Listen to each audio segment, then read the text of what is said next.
Just to welcome everybody and thank you all for joining us today. Today's presentation is all about how to embrace CSR. We are going to be talking to you today about what CSR means, and we're going to be talking to you from two different perspectives. From the perspectives of Emma, running a very successful business, Alex's Wish, and how they've embraced this in the growth of their charity, and then talking from our perspective as a business in Furnley House that's really embraced CSR in the growth of our business, and giving you those two different perspectives. We're going to go through today's presentations, aiming for about 45 minutes, which gives us a little bit of time at the end for some questions. If you do have any questions, please use the question facility. I'm sure you're all very familiar with Zoom now. We all seem to, I think we're all struggling to remember a time we didn't use it. If you can ask your questions through the Zoom facility, and then we'll come back to those at the end of the session. I'm going to hand over to Emma, who's going to kick us off. Thanks, Stephanie. Stefan. Oh dear, it's going to go well. Hi everyone, it's Emma here from Alex's Wish, founder of Alex's Wish. First of all, if we could just go on to the first slide, I wanted to talk to you about CSR. The next slide, please, if that's okay. Fantastic. So what is CSR? Some of you may be familiar with CSR already, but simply and broadly, it's defined as the ethical role of a company in society. Now more than ever, it isn't enough for companies just to generate profit purely, but to do so and conduct themselves in an ethical and socially responsible manner. CSR encourages companies to make a real positive impact on their environment and also within their community as well. And businesses that are perceived as valuing more than just the bottom line are really gaining favours amongst consumers. And obviously we're going to be talking a lot about that going forward into this session. Really, I guess not all businesses approach CSR in exactly the same way, and that really depends on the resources, on their assets, and also on their culture. And a big thing is the personal beliefs and priorities of the senior management team and how they can influence the company's approach to CSR.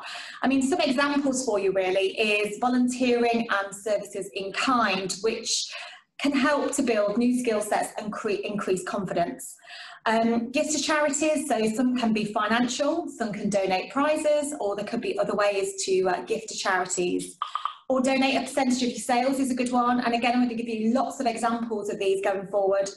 Encourage your staff to take part in challenging events, which I think is brilliant at the moment. Obviously not very many people can get out on big, mass events, but there's lots of virtual events that they can get involved with.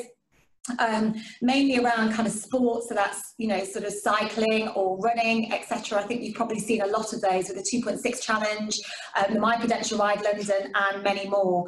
And I just think it's really important that if staff take part in challenges, it just links to that wellbeing programme and encourages exercise and getting out in the fresh air. Also, match funding is a good one for businesses to get involved with. They can promote and raise awareness of a cause through their networks, and also it's about sustainability and operating in a way that doesn't negatively affect the planet. Businesses now more than ever are tending to get involved in CSR and supporting their local community. You may have seen that the Chamber of Commerce has released a number of reports recently on this particular topic, stating that of those questioned, almost 6 in 10 businesses are now reporting that they're engaging in CSR in some way, shape or form. And it's really good for business, and it's certainly good for the community. So as a charity founder myself, I've witnessed many times the positive impact it can have to businesses and their employees, and that's very much what we want to talk to you about today. So much so that companies tend to want to carry on working with ourselves and increasing their efforts than they initially perhaps thought they would do. I just want to ask some questions really. One being, can you think of businesses that have really stood out during this pandemic? How have they helped to support the community? You just have a little think about that for a moment. Is there any businesses that come to mind? Any companies that you can think of that you've seen either through social media or the local press, or that you've heard word of mouth in terms of what they've done for their local community? And also what I would like you to think about is, how does that make you feel personally towards that business or that brand? And I would really like to reach out to you, because I'd like to make it a little bit interactive if we can, and get some feedback from yourselves. Obviously, you'll need to unmute if you want to be heard, but yeah, any businesses that you know that have really stood out this year for supporting the local community? I've got one that I've noticed as well. For me, it was Chutney Ivy. There's a restaurant in Leicester, and they were on social media, but you could see you were almost feeling the journey with them. So when they had to close, their staff members were on there talking about how hard it was, but they actually flipped what they were doing and they changed their restaurant. So they were still cooking, but they were actually cooking to help all the restaurant and the Royal Infirmary and all the local hospitals. So it really made a difference. It shows that they cared about, they cared about the local community, but they also wanted to keep their staff working as well, which is fantastic. So for me, it's just made me want to go there more than anything. So as soon as we can, I'll be booking in. That's a fantastic example, Rena. Yeah, I've seen Chutney Ivy and all the great work that they've been doing as well. Has anyone got any others? I think some of the supermarkets have done pretty well. If you look at the way they've adapted their businesses, you know, putting NHS slots in for, if you've got an NHS card, you can go earlier at a different time to the supermarket. Slots for the elderly, you know, sort of pay rises for their staff, and also employing more staff generally. So I think that, you know, they've done pretty well during this pandemic. That's another good one, absolutely. Where would we be without the supermarkets? Any more? Got time for one more, if there's any more that anyone can think of? Again, I'll come on to this in my presentation in terms of some of the businesses and how they work with Alex's Wish, and give you some more examples. But I guess just be mindful and just have a look at businesses that are on your high street, or businesses that perhaps are dealing with, you know, other businesses, this B2B. Just give that some thought, because you know, I think they're really standing out, certainly at the moment. Okay, so CSR and helping your community can have a huge role in your company's reputation, for sure, and I guess that's where I'm coming from with this. It can be such a great brand booster, and I think also it just makes people feel very warm towards your organisation, about the good work that you're doing. And also employees, or, you know, staff that are working within that business, get a real great sense of pride and satisfaction when they are doing good for the community, and this in turn boosts strong brand and morale within the workplace. It also helps employees feel very connected with the world around them, doing things over and above what they would necessarily do in their day job, just to focus on things that are important within our society. So that was that slide in terms of what CSR is. I'll now move on to how Alex's Wish has embraced CSR. I'm just going to wait for Helen to. Thanks, Helen. Okay, so how has Alex's Wish embraced CSR? Certainly Alex's Wish has been going for 8 years, but I guess over the last 5 years, we've been very much focused on the business community, and have been working really closely with many local businesses here within Leicestershire, but right across the East Midlands. And in fact, it's certainly a reality for our charity that most of our income generation has come from building these kind of relationships. There are the ones who attend, you know, they're the ones that come along to our events, they raise our profile by sharing our story, they donate to us either on a one-off, a regular basis, or potentially give us services in kind, and I'm going to go on to talk about that shortly. But we understand what businesses need, so that we can help support them. And I think it's very important that any business that is working with the local community is that charity or the community supports them back. And it really is a two-way thing. And through our personal story, we've created a high level of engagement through our events, our business club, and the talks that we have delivered. We are involved in speaking directly to employees about our cause and our urgent need for effective treatments to help all boys living with Duchenne. And I guess the difference being is that as a charity, you know, it's about winning the hearts and minds and enabling businesses to go above and beyond what they thought was possible. And by way of example of this is the fabulous Stefan and Furnley House. We really helped, I guess, to inspire them to really get involved with our cause, and in return they raised a significant sum of money, and Stephanie's going to go on to talk about this a little later. what we hear back from the businesses that we personally work with is that employees have a real sense of coming together to address a problem. They can see how feasible it is to make a real difference and an impact. For us, it's about curing Duchenne within the next 5 to 10 years, but obviously there are lots of other charities and causes that have different missions and goals in mind. And I guess from our perspective is Duchenne is a worldwide problem. It affects over 300,000 children, but we can fix this with medical advances. And being a part of this is hugely rewarding for the businesses and employees that get involved. They really feel that they're helping to save thousands of children across the world, not just here locally, but actually they're inspired by our local story of a family that are actually going through this. So I guess by supporting Alex's Wish as an example, it addresses a bigger issue within society, but one that is solvable. And I think that's how we really sort of, engage with our businesses. And at Alex's Wish, we ensure that both parties benefit from this relationship through rich communication and content.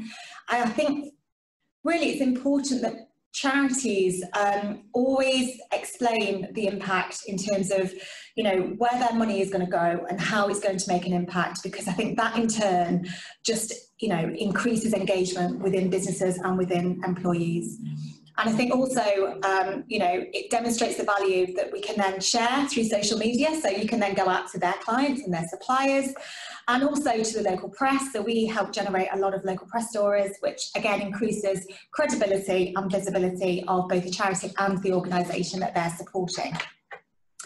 So I just want to talk to you about bringing CSR to life, really.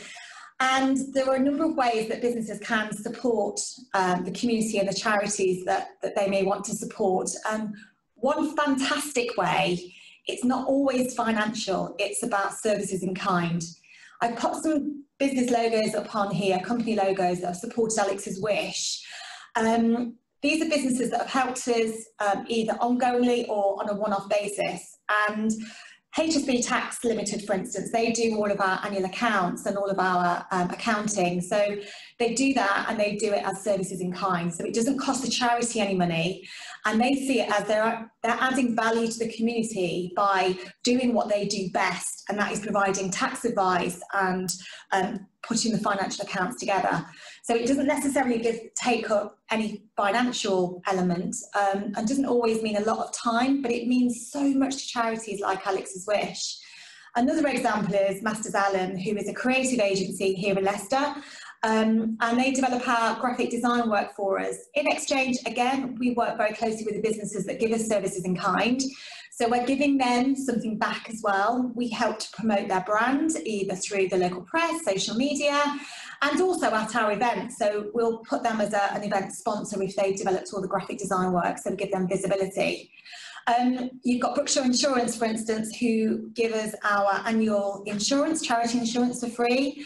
So there's many ways that businesses can help support communities without necessarily having to do fundraising events. So that is an invaluable part of what businesses can do.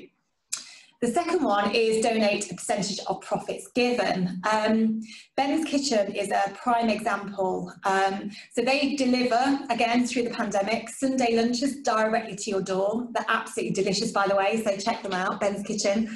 And what they do is for every Sunday lunch that is delivered to your front door, they will donate £1 to Alex's Wish.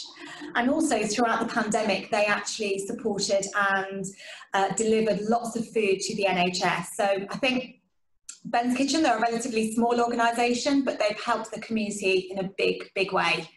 Netmetics, who deliver cloud-based solutions, for every cloud-based solution that they sell, they'll donate a percentage to Alex's Wish, and it started off at £100 a month, and over the past 2 years that's now built up considerably, which is a fabulous way to support communities.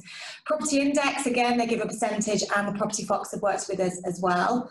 Event sponsors, so another way that businesses can really get behind charities and it brings visibility to your organisation is by sponsoring their events and help covering their costs. so that they can put events on that aren't going to cost the charity any money, but obviously they get all the fundraising on the back of that. And here's just some examples of businesses that we've worked with. So Janine Edwards Wealth Management, with Next, Morgan Sindall, Strategic Insurance, by way of example of some businesses. I'll just go on to the next slide. Thank you.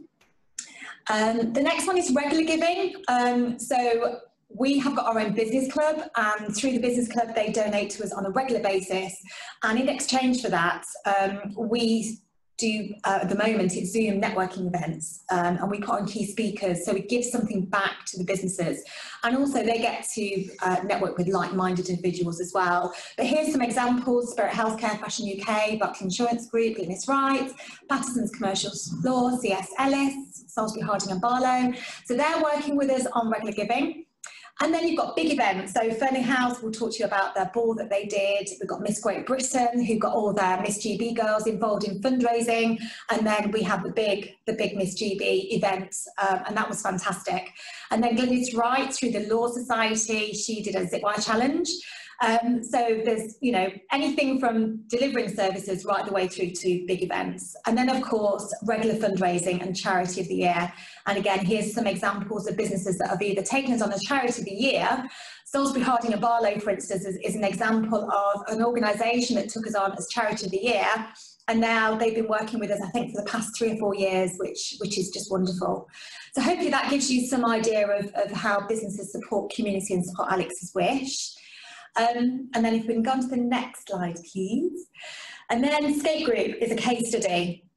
Scape Group over years have raised thousands and thousands of pounds for local causes. Each year they choose a Charity of the Year, and we were fortunate to have been chosen as their Charity of the Year last year.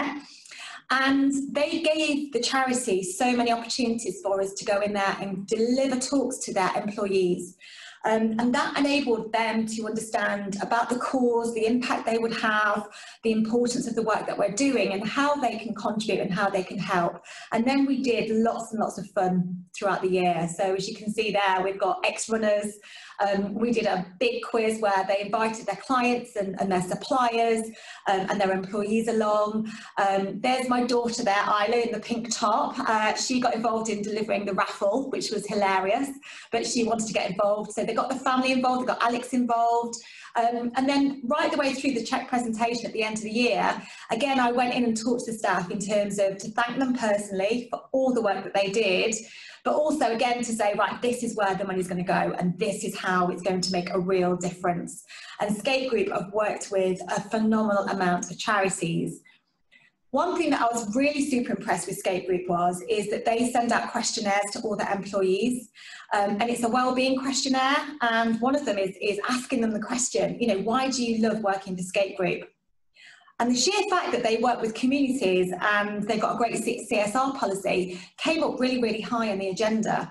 And I think it just made them feel very warm to that organisation. And they told their friends, their family, what a great company it was to work with. And I think Scape Group is very similar to Furnley House, which again, Stefan will go on to talk about shortly. So how do you find a true connection? One of the biggest keys to successful CSR and employee engagement is to embed it into your organisation and your culture and really your company values. It's about being really authentic and demonstrating what you do, rather than just being a list of things like, yes, we support community, tick in the box, it's on the website, it's in all of our documentation, but it's actually to demonstrate that through examples and showcase that work on social media, throughout the communications that you deliver. Otherwise, people will just see straight through it. So it's not about putting words on paper, it's about really making a difference. And part of that responsibility lies with the cause or the charity that you support, to ensure it's visible within the business and that you're building the narrative through storytelling about the why it matters and the impact your work is having on them. And really, I guess that builds long-term relationships going forward. Most will be able to provide you with the tools, most charities can provide you with the tools, the advice, and really help you get your CSR underway. All you need to do is just ask and engage with the charity. Most great charities will go in and they'll be delighted to talk to your staff about the difference that they're going to make. Choose a charity or a cause that really speaks to you, your employees and your clients. Ask them to put charity names forward, get them involved in that process. And a shared issue, it may be a shared issue, it may be somebody that's been involved or affected by a particular cause or an issue, but really link it to your culture and your business objectives, and I think that's really key. And embed this through your organisation over time. You don't need to take on the world, you don't need to tackle homelessness as a whole. Start small and build up from there. And really involve your staff by asking them to take ownership and be involved in the fundraising and activities. Encourage them to brainstorm ideas, and this is what Furnley House did really, really well, is everyone came together, brainstormed ideas and ways that they could raise money and get involved. This led to creative thinking, it helped them develop new skills and a newfound confidence, and even asked them if they'd like to volunteer their time or their skills as well to a chosen cause. And together set company goals, which is really important, and share those goals. Everyone should be responsible for those goals and a shared passion, and then really get involved. I think that's the main thing, is really get involved. And I guess when you truly believe in the charity, that's when magic can really happen. So I guess the last slide for me is have a positive, long-standing impact in your local community, more so now than ever. Charities really need your support. So hopefully that's, giving you a little bit of insight into how we work with businesses. And now I'm going to pass you over to Stefan. Thanks, Stefan. So yeah, I think from our perspective, I'm keen to talk about, from a business's side, what we've gone through. And there's going to be a lot of stuff that I'm going to talk about, which is reiterating what Emma's already said, because we've used that to good effect. To start with, who are Superbia Group? Hopefully you've heard of one of our brands, either Furnley House or Asset Intelligence. I'm one of the co-founders of Furnley House, and we've grown quite a bit over the last 7.5 years. And I think CSR has been a big part of that around our growth and how we've grown. And I guess today I can also talk to you about now as a group, we joined together last year with Asset Intelligence to create an enlarged group called the Superbia Group. And when putting together two existing businesses that have their own distinct culture and way of doing things, and you merge those together, it can be quite a challenging period. And again, CSR came through in that process to really help bring that culture together. So that's the Superbia Group. If you haven't heard of what we do at Furnley House, effectively, we just help give people, help them deliver their objectives through good, sound financial planning. And at Asset Intelligence, we help research where clients should be investing their money and how they should be investing their money. I talked about coming together last year. When we came together and moved into this new building we created together last year, it was a challenging time period. And as I say, I think, for us, culture is really a key part of what we deem as part of our success. And our culture is directly linked to our values. And over the last 7 years, we've really lived by our values and tried to really bring them to life in everything we do. And when we set out to create this enlarged group last year, the obvious question is, what were the values for us as a group now? And how might our culture be slightly different to what it was? And so, we sat down and we evolved the values we had, but the CSR that had been such a key part of Furnley House's growth became a founding principle of the group. And when we look at the values that we try and live by, you'll see, hopefully, when I talk to you about some of the examples of what we've done, you'll see that in existence. We have a real strong belief in community, and I think it's really, really important. I think Emma hit the nail on the head, now more than ever, to really support your community. But you have to have fun along the way. It has to be fun, and part of making the workplace a good place to be is, it's no secret, you make something fun, it is more enjoyable. And CSR, when done right, can be really fun, and you'll see examples of that. And Emma talks about connection.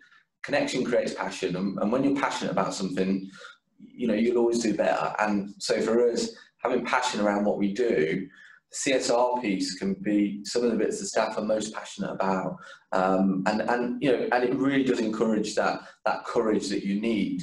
And for us, and I know personally my own experience of this, working with Emma and other charities, is you get an immense amount of inspiration and courage from seeing how our charities in the third sector goes about tackling everyday issues. So for us, when we talk about trying to change things with our vision, one of the things we hope is that the work and the story that I'm going to talk to you a little bit more about today inspires other businesses to try and do some of what we do. But I think, again, Emma mentioned, you don't have to try and solve everything overnight. It is about starting small and building, and I think that's been another key part of what we've done. Now, I mentioned that we've grown over the last few years. I just wanted to bring this into shape. And the reason I'm talking about this is because I think it's really important to tell you, we're not a business that's just kind of been standing still and looking for something different to do. We have been heavily growing from 7.5 years ago, the three of us founding our business, Furnley House, together, to now being an integrated group with around 50 employees, an office in the UK and an office over in India. That growth trajectory has had everything you could imagine during that time period, from recruitment to acquiring businesses, to a merger, which I've just explained to you, to new product launches, to partnering with external suppliers. And I really do believe that CSR has been at the heart of all of those things. And I can give you some tangible examples of that. When recruiting staff, we always find that the staff that we talk to that join us to talk about, they've found about the work we've done in the community, and they mention it in their interview. And for us, it attracts them to us, but it also means for us, we know that they're going to fit our culture. They're going to be one of us. It's a really good way of seeing that.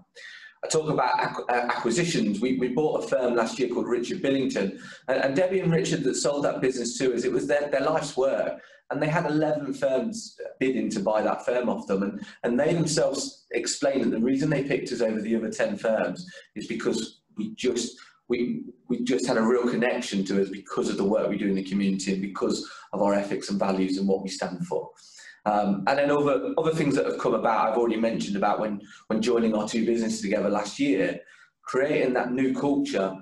Asset Intelligence had done some work with charity in the past, but never to the extent we've done. And we've seen how the staff that came into the new group have really embraced that and enjoyed being part of the work that we do. So our business has grown not because of CSR, but CSR has been a big factor in that growth. And it's been a real big factor when we talk about growing our clients and picking new business relationships up. Because whenever you're trying to explain the story of what you do and what you stand for, it really helps us explain why we're different and why we stand a little bit differently to other people within our space. When I look directly at that journey and I revisit what we've done when it comes from working with charities and other CSR pieces we've done, I can trace it right the way back to the traditional, baking cakes and we did a bake-off way back when.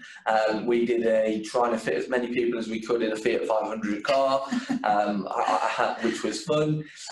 We did a lot of work with different local charities. Loros was a key part of that at that time.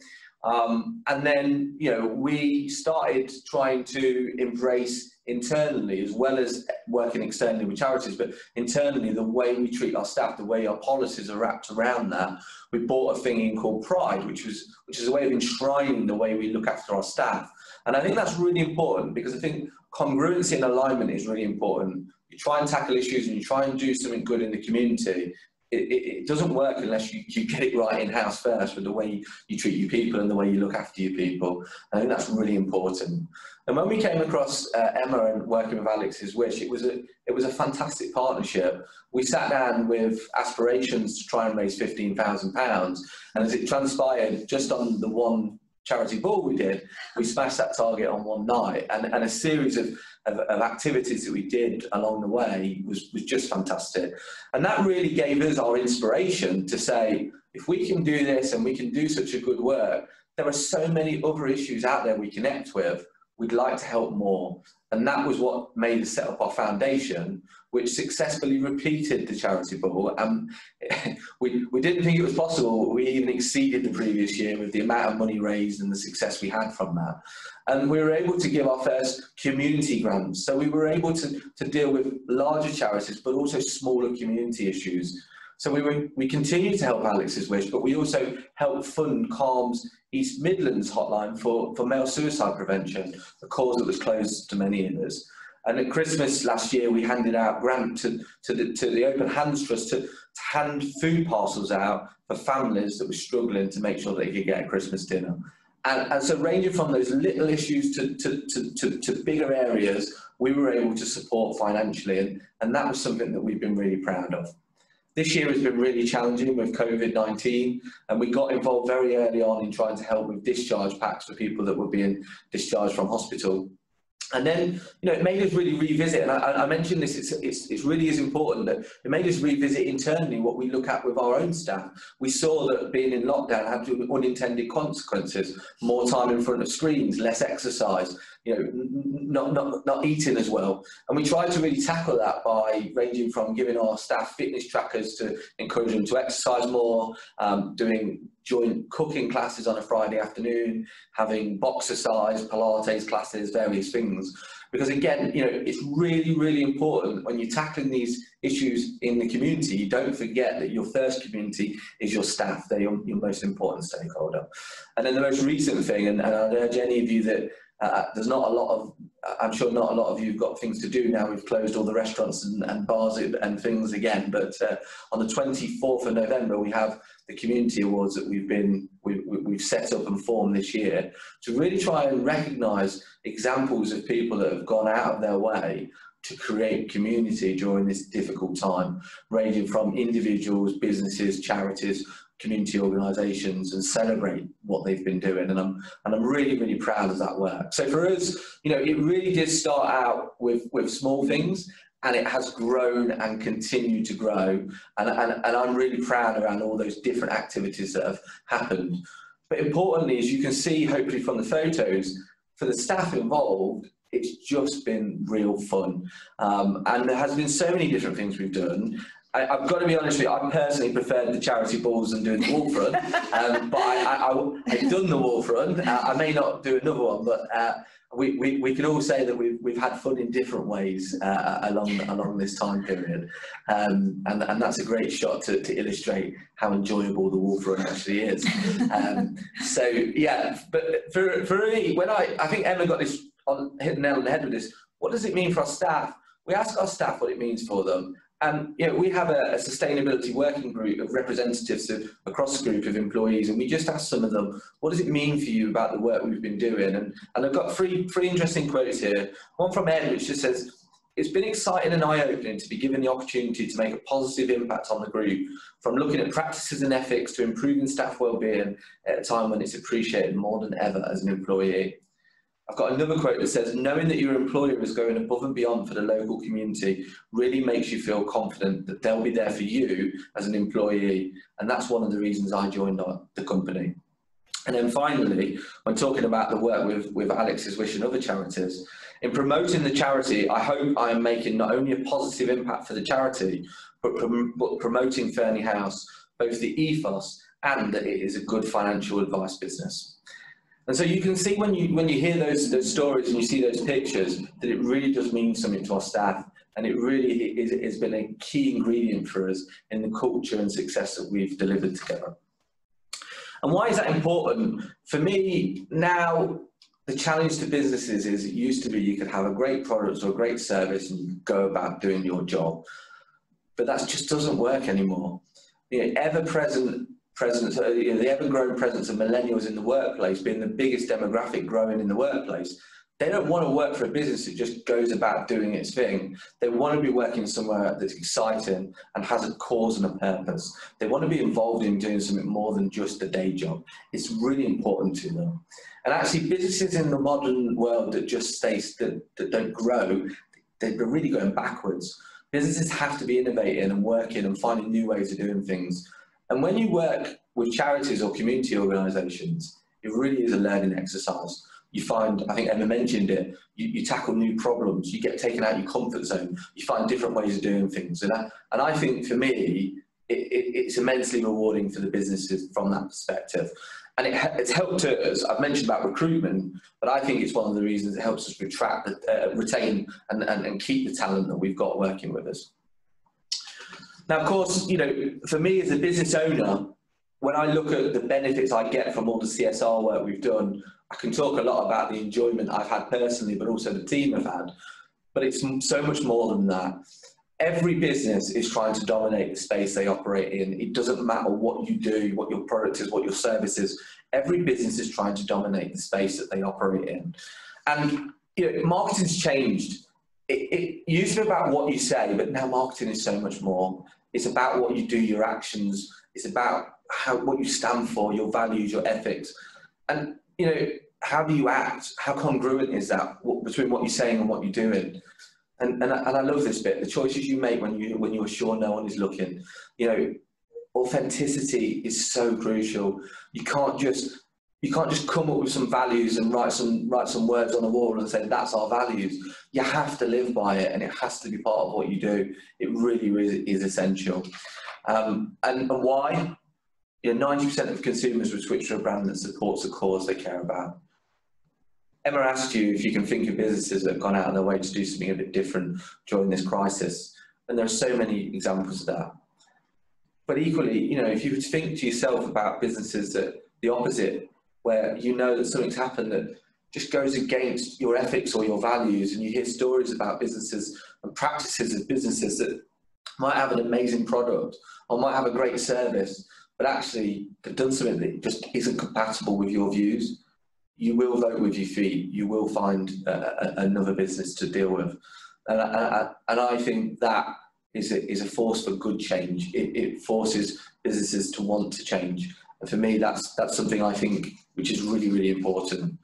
And I think now, more than ever, with everything that's happened with COVID, I can't think of a time more so that it's been about reflection of what you're doing in your personal life, having time to consider what's important, whether it's all the news and images we've seen around how wildlife is rediscovering, whether it's pictures of the Venice canals, whether it's pictures of the impact it's had on the environment, and whether you're a business owner or a decision maker in a business that's thinking, what do I actually want from this? It's making people really think carefully about what they stand for, what their purpose is, what their mission is. And it's all now relevant more than ever, I believe. And I think when you put that together and really understand that, if you can embrace CSR, it's also about embracing your brand. It's about embracing what you stand for. It's about making sure those values you've got as a business are not a collection of words on the wall. They are actions, activities, things that you do, and that creates emotion, and that's what brings your brand, and it elevates it to more than just being a name or a logo. It's what you stand for. I think that's really, really important to any business owner. So, again, when I look at other reasons why this is so important, I can see that responsibility and profitability are inextricably linked. Why do I know that? The benefit of our investment research business is we can see more than ever that, in these volatile times we've had over the recent months, even if we think about what's going on today following the American elections last night, there is immense amount of volatility in investment markets, and the businesses that are responsible quality growth businesses are the ones that stand out. And there's a reason for that. And that's because investors now understand and know that it's an essential requirement to be investing in businesses that have longevity, they are viable long-term, and they are attractive to be part of. And that is about retention of staff, it's about retention of customers, and therefore this responsibility comes inextricably linked to the success of business. And we see that in the way we invest our clients' money. And so it's, of course, even more important in the way that we run our own business. I talk about culture, and I mentioned that quite a bit. I believe, and I firmly believe in this, that when you get it right, it creates a momentum. It creates a flywheel of momentum. Because you start with those little tasks I mentioned. You start with the coffee ones. You start with the raising a bit of money for this. You get the team bought in. You get the team wanting to own it. You get them driving it forward. And then your values start coming to life. And that then influences your attitudes and your beliefs, and that then influences the decision making. And it becomes more than just about the way you're raising money for charity. It becomes around the way you do business. It becomes around the way you pick your own suppliers and the people you want to work with, and the community you create in your staff, your clients, but your stakeholders, the suppliers you've got, the other businesses you deal with. It really just creates momentum, and that flywheel continues. And to me, what comes out the back of that is great culture. And it is that continues to I believe, be the secret ingredient in our business, is creating good culture. times are hard. COVID's been difficult for all businesses, and we're no different to that. But what's made our staff want to keep pushing and want to keep being part of what we're doing and believing in what we're doing, I firmly believe it's because of the way that the congruency that exists between the way we act and our values. And for me, as a business owner, it's also about the legacy I want to leave. It's about the legacy I want. And any business owner, I believe, cares about legacy. I have a story that when I was on holiday recently, my son, who just turned 11, was talking about what he wanted to be when he was older. And he said, I want to be successful like you, Dad. Oh. And I said, how do you define success? How does an 11-year-old define success? And I was quite intrigued by that.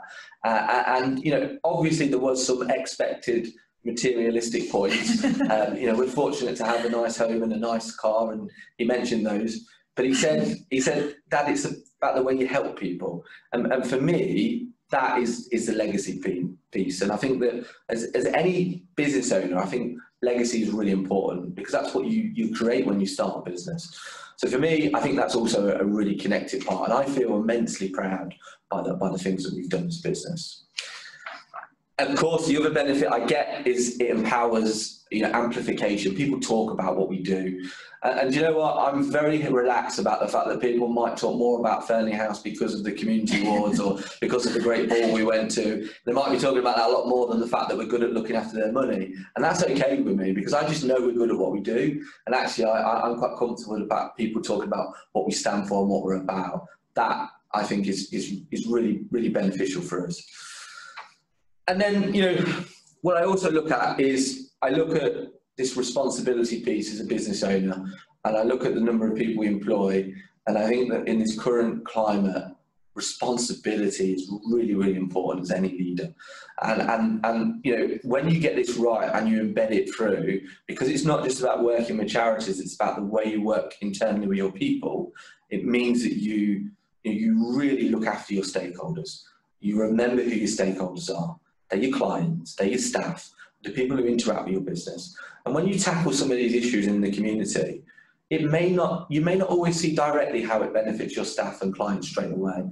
But I assure you there is always indirect links between solving or helping solve some of these issues that exist locally, directly improving and making lives better for your staff and your clients.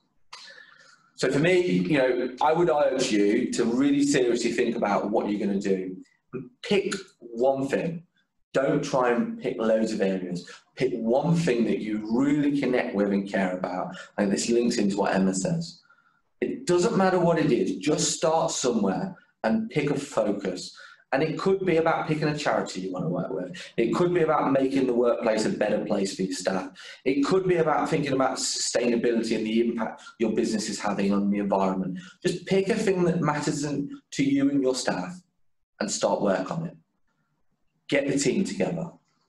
Empower them. Enable them to help you come up with the solutions. Get them to own it. And I really do think that's been a successful part of what we've done. People have owned ideas and moved it forward. They volunteered time and energy to make this stuff happen. Why? Because, crucially, the causes we were working on was relevant to us and our business and our people. If it doesn't have that relevancy, it won't have the connection, people won't therefore take the ownership. So make sure whichever cause you pick is relevant to what you stand for. If you do that, you will maintain authenticity, which is crucial. People need authenticity. You have to believe in the cause or topic you're working with to be successful with it. Because if you don't get that right, I promise you it won't work. You can't just go and say, well, I'm going to work with this charity. You've got to believe in it. It's got to be part of what you care about. And if you're going to do it right. For me, when I look at the secret to our success, doing it right to me is work with people who know what they're doing.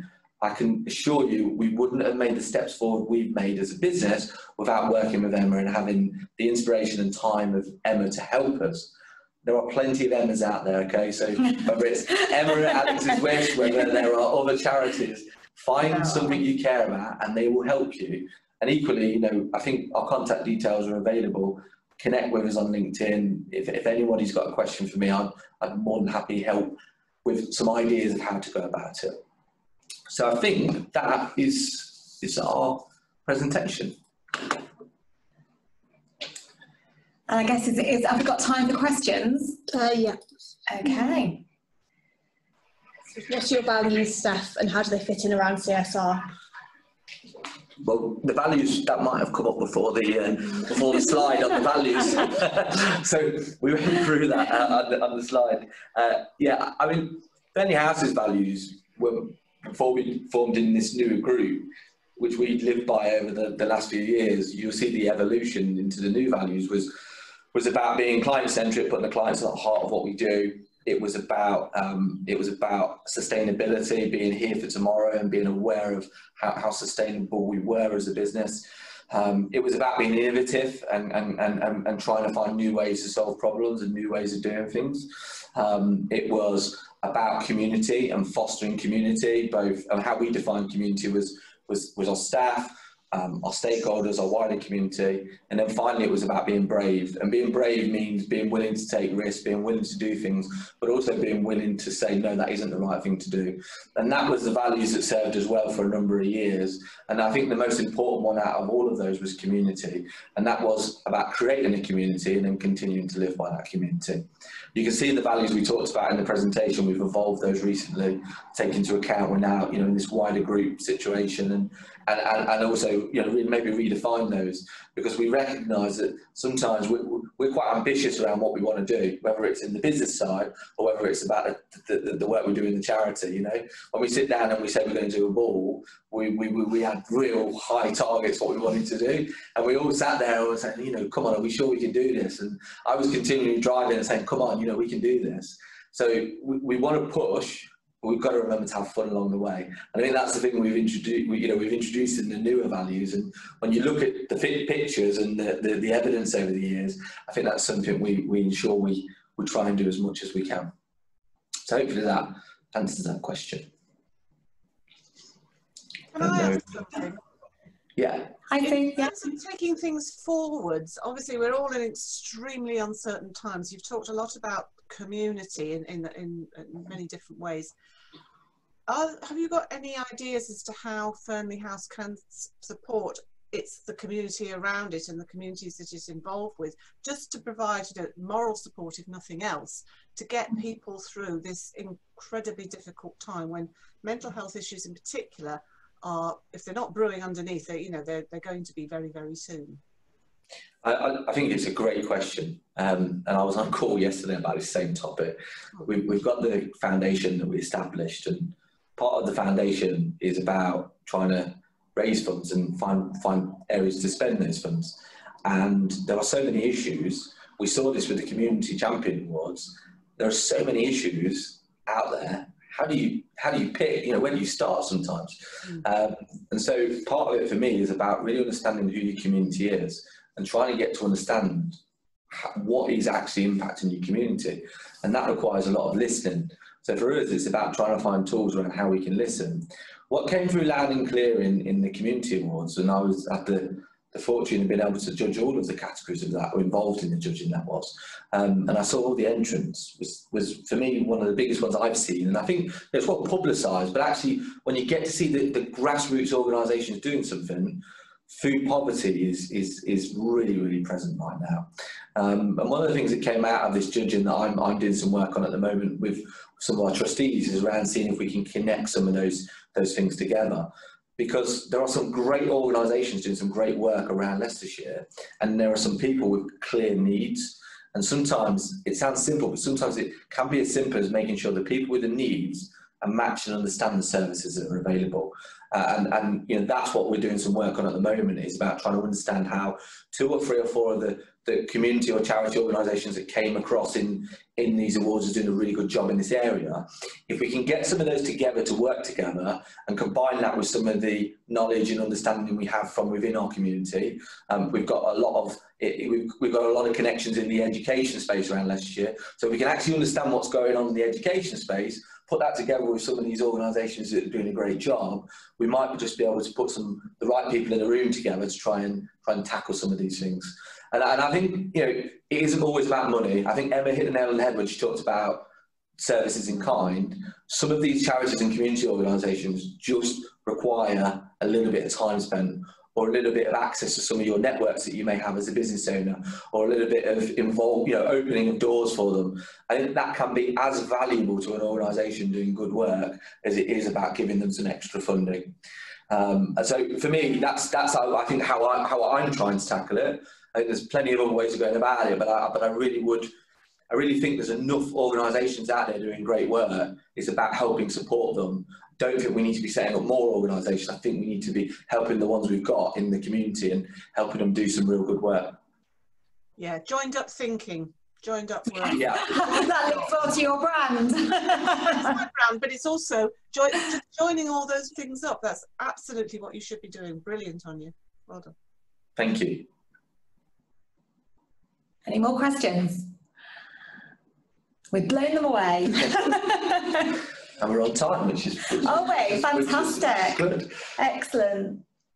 Well, I think then if there's no more questions, I think both Emma and my contact details are available, and I know that either of us would be happy to speak to anybody who has any other questions, and hope you found this useful to hear it from two different sides. And the value that it adds, I mean, from a charity's perspective, from a business's perspective, I think that's the key message really, because I think historically businesses thought, it's all one way, we're giving to charities, but there is so much value in that relationship, and I think that's the key takeaway from this. Yeah, and I think, we realise now more than ever with what's going on with COVID, how important community is. Mm-hmm. And community is about, supporting each other and working together to solve some of these things. And I think if you can get that alignment between the third sector that does such a brilliant job with charities like Emma's, together with businesses that can help achieve that, we can do a lot more things. Yeah. Absolutely. And we all need charities at some point. I guarantee you that. You may not have had to utilise the services of a charity yet, but I've been touched by many charities in the East Midlands and nationally, and we would be in a really bad place without our communities and our charities. So let's reach out and support them. Yeah, agreed. Thank you for listening. Thank you guys. Take care. Bye-bye.